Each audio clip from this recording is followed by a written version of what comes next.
How to use ChatSonic in AI Sonic. If you have been using the AI Sonic application and wondering on how to use ChatSonic on it, don't worry.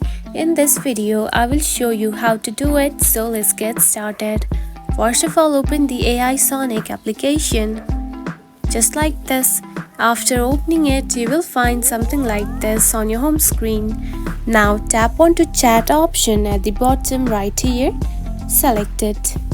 Now here you can find the ChatSonic of this app. Now AI Sonic can create digital artwork and generate professional content. Now tap onto message box right here. Now simply give a title or something that you would like to use the AI Sonic for, just like this. Tap on to send.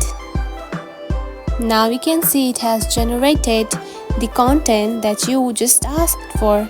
And that's it. This is how you can use ChatSonic in the AI Sonic app. If you found this video helpful, don't forget to like and subscribe for more tips. Thanks for watching.